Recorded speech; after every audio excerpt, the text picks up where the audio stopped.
ejemplo, si una persona llega de pronto a concebir o a pensar que Mashiach no es el Señor, que no es Dios o que, no es que Jesús no es el Mesías, hombre, ahí ya tiene un serio problema esa persona. Yo no tengo necesidad de señalarle, yo creo que tendría más bien la necesidad de enseñarle, de mostrarle por qué su lógica está fallando. Pero es muy importante tener presente que Mashiach dijo claramente que donde te reciban, ahí te quedas, y donde no te reciban, pues ahí no te quedas. Entonces, si uno ve que un hermano, una persona del pueblo, tiene una visión distorsionada del Señor o de la emuná, tenemos que, repito, reconocer que el crecimiento lo da Dios. Ahora, tenemos que saber también que cada comunidad debe consolidarse en torno al Evangelio. Y aquí por eso este es uno de los puntos más difíciles. Pablo lo está señalando, vamos, como si fuera un manual, ¿no? Como un ABC. Un solo Señor y una sola emuná. Pero ¿cómo es posible hoy, por ejemplo, y aquí nos vamos a detener un poco de tiempo, cómo es posible que hoy haya personas que estén diciendo que Mashiach era un humano, pecador, hijo de José, biológico, hijo de María, etcétera, biológico quiero decir, que fue un rabino simplemente, que murió, o otros dicen que se casó con María Magdalena? Dice, bueno, tú te preguntas, ¿no? ¿Qué hay detrás? Las personas no vienen a estas ideas solas. Esto ustedes tienen que aprender a lo que se dice jalar de la cadena, ¿no? O a tirar de la cuerda. Tiene esa creencia, ¿vale? ¿Qué le ha llevado allí? ¿Cómo ha llegado allí? ¿A quién ha estado escuchando? ¿Y por qué le hace sentido eso? Entonces, ya después, como dice Pablo, le dice a Timoteo, al hombre de herejía, después de una o dos amonestaciones, deséchalo.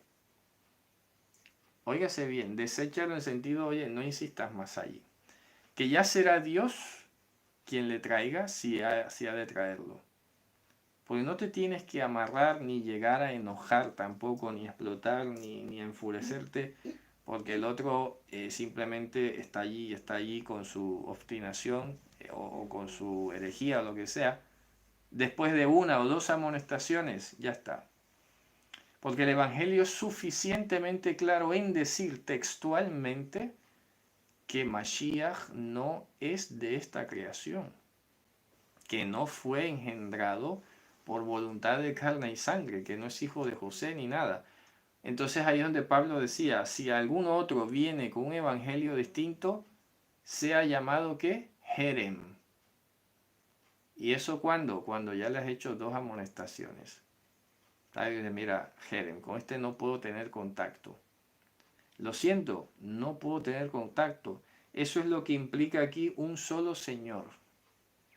Y esto sí hay que decirlo muy claramente. Y no porque nosotros estemos poniéndonos de jueces, no. Simplemente es parte del mecanismo que Dios ha diseñado para esa persona. Repito, no porque nosotros nos estemos creyendo jueces. Pero si tú te pones a decir, bueno, ¿qué más da? Que crea en Jesús como quiera. Fíjate tú, porque yo en otras cosas que he mencionado antes, he sido más paciente o me da igual que si el rato, que si el otro, que si la Trinidad, me da igual. Pero estas cosas que corresponden a las creencias fundamentales, aquí sí no podemos llegar a ser tan tolerantes y tan admisibles. Porque no por nosotros, repito, porque si yo estoy seguro de lo que creo, a mí no me afecta. Pero sí va a afectar a esa persona. ¿Sabes? Ahora, en última, será Dios quien le reciba o le juzgue, ¿no? Pero parte de lo que ha dicho el Evangelio es que, oye, si alguno viene con otro Evangelio distinto, el tal sea llamado anatema, aunque sea un ángel del cielo. Eso está implícito cuando dice un solo Señor. Un solo Señor. El Evangelio nos dice que nuestro Señor vino del cielo, que fue concebido a través de una mujer en este planeta, que vivió según la Torá, que no fue hallado pecado en él, que fue crucificado sin que se hallase culpa en él, o pecado como tal, y que venció a la muerte después de 3 días, y que traspasó los cielos, y que desde allí va a esperar a venir a juzgar a esta tierra. Eso básicamente, algunos se acordará que está expresado bastante bien en lo que se llamaba el credo, ¿no? Yo creo que todos se acordarán del credo, eso lo enseñaban de pequeño, pero claro, era una retaíla que se aprendía y se decía, pero sin conciencia. Gran parte de ese credo tiene verdades bíblicas.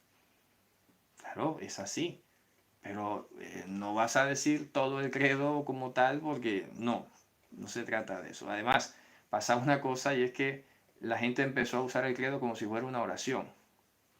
¿Sabes? Creo en Dios Todopoderoso, Creador de los cielos y de la tierra. Creo en Yehoshua HaMashiach. Creo que nació una mujer, María, que era virgen, que vino, que murió, que fue crucificado, al tercer día resucitó. Oye, eso se lo sabe casi todo el mundo, pero no hay conciencia de cómo eso tenía que impactar y cambiar mi vida. Lo del otro, creo, en un solo pueblo, eso ya sería una edición, ¿no? Porque no podríamos decir que es una santa iglesia tal, sino más bien creo en el pueblo de Dios, ¿de acuerdo? Que es único, que está entre los 4 ángulos de la tierra, etc. Pero ya si no se confiesa este perfil de Mashiach y tú comienzas a aceptar hipótesis de que tal vez los apóstoles lo endiosaron, ¿de acuerdo? Hay un autor muy admirado y yo les voy a decir una cosa, Jabrín, con todo respeto, con mucho cariño. Yo, por lo menos, no entiendo cómo se puede admirar a una persona que no solamente no cree en Mashiach, sino que además atenta contra su imagen en el Evangelio.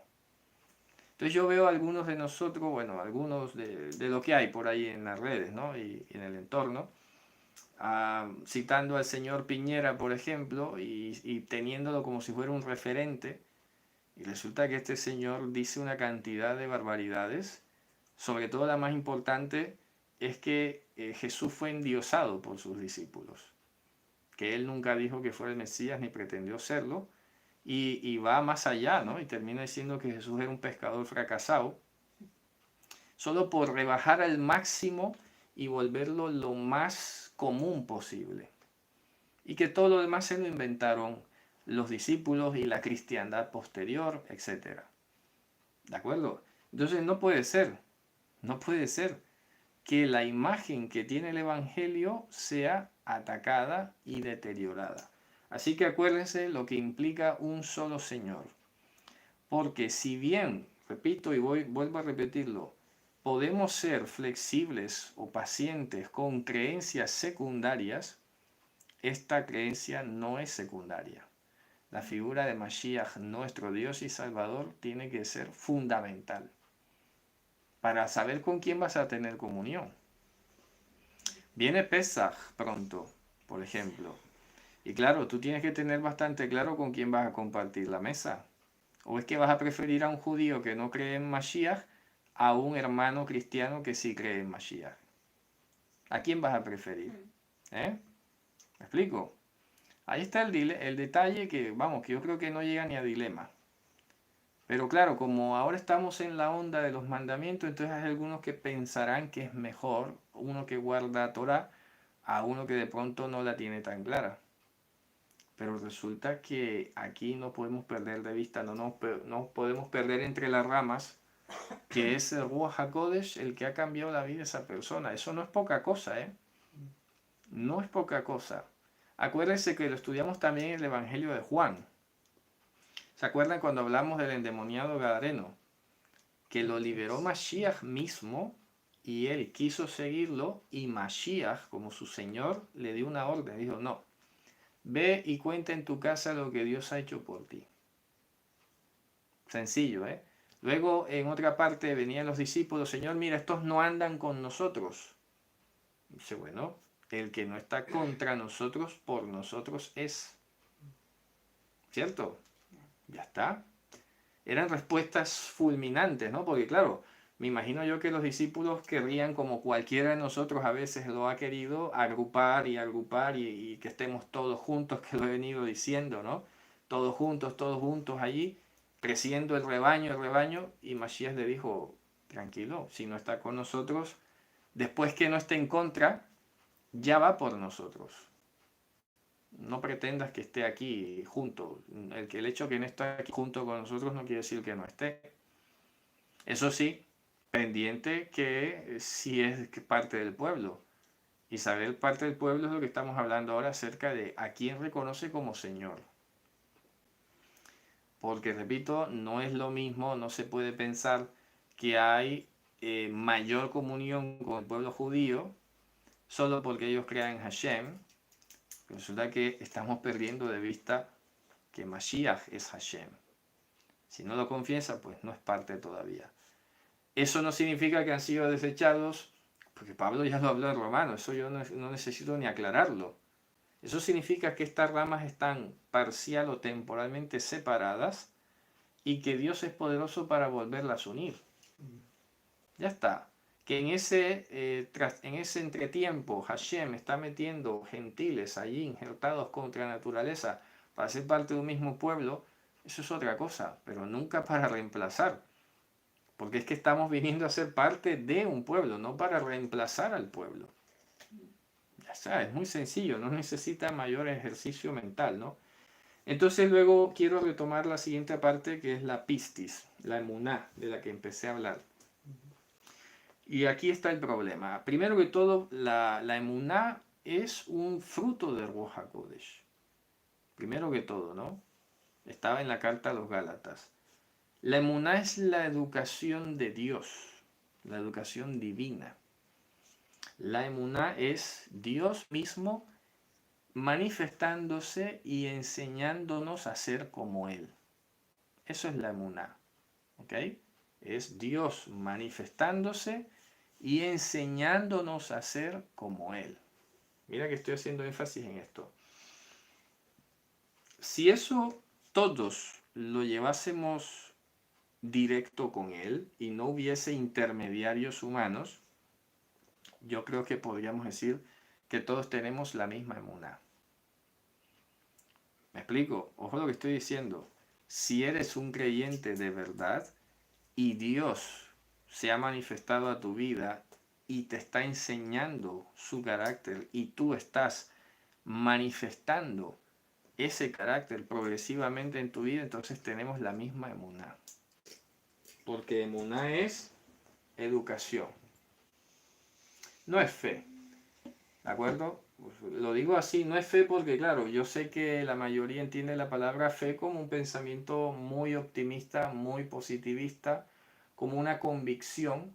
De paso, se ha dicho, que lo he explicado muchas veces, el versículo de Hebreos 11:1, cuando dice ¿qué es la emuná? ¿Qué dice que es la emuná? La emuná, voy a traducirlo aquí, la emuná es la instancia última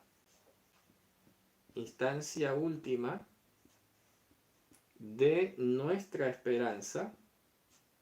Imagínate qué preciso, ¿no? Ya hemos dicho que es la esperanza, que si esperamos la vida eterna, pues la instancia última es la emuná, es Dios. De nuestra esperanza es la demostración, o sea que no es una cosa solo mental, es la demostración de lo que no se ve, de lo que no se ve. ¿Ok?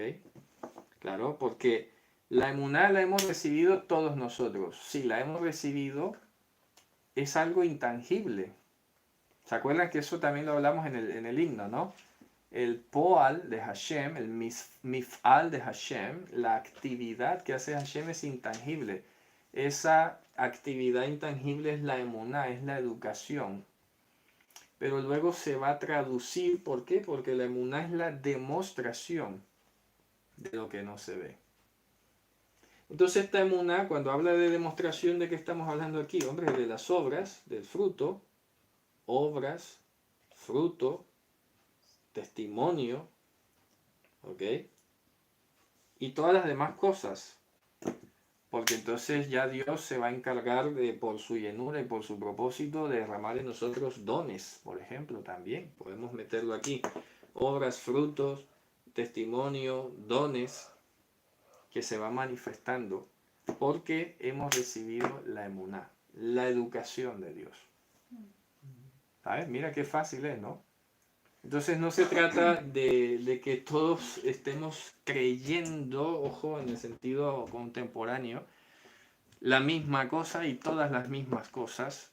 Sobre todo me refiero a aquellas que no salen en la Biblia o aquellas sobre las cuales tenemos opiniones distintas. Ojo, es que hay que saber distinguir entre una creencia, o sea, entre la emuná y la opinión personal. Esto es muy importante distinguirlo. La emuná está en la Torá, está escrita en la Torá, está revelada por Ruach HaKodesh en nuestra vida, de tal manera que está produciendo estos cambios. Sencillo, ¿no? Pero la otra cosa son las opiniones, las especulaciones. Ya eso es diferente, entonces ahí no tenemos que creer todos exactamente igual.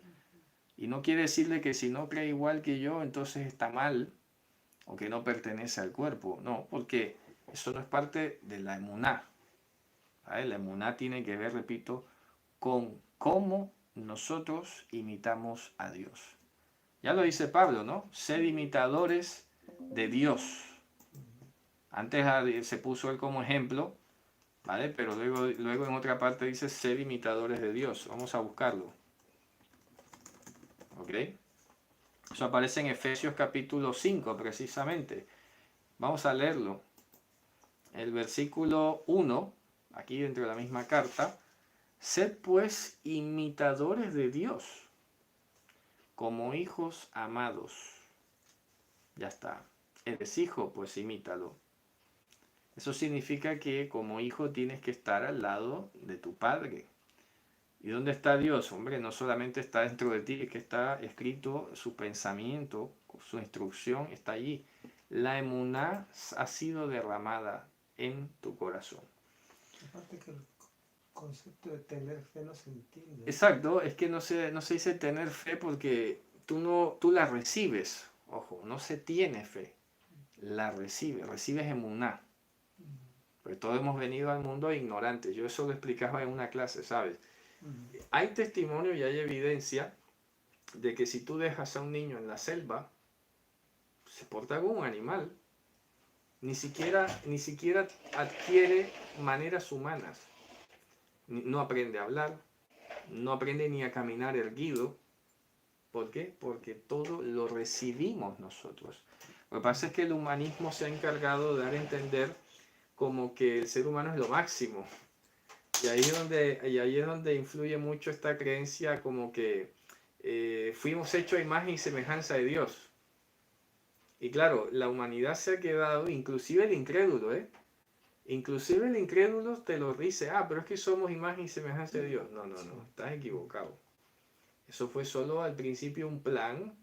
Ya hemos explicado que Hashem lo que hizo al principio fue el cuerpo glorioso, pero no recibimos la semejanza, que es el Ruach HaKodesh. Luego, como no recibimos esa semejanza, hemos entrado en el pecado, Hashem nos despoja de ese cuerpo glorioso y ahora lo que está haciendo es trabajar desde adentro. ¿Ok? Y recibimos Ruach HaKodesh. Pero en nosotros naturalmente no está esa capacidad. Todo lo hemos recibido. Recibido. No podemos decir que tenemos algo espiritual dentro de nosotros. Entonces, claro, exactamente, Pablo lo dice a los Corintios, ¿no? ¿Qué tienes que no has recibido? La respuesta es obvia, es nada. Entonces, ¿por qué te jacta como si no fuera así? ¿Por qué llegas a pensar que es que tú tienes algo? ¿Sabes? Como que algo bueno hay. No te engañes. Y esto tampoco lo digo porque nos estamos aquí dando latigazos y cosas. No, es la realidad de la Biblia normal.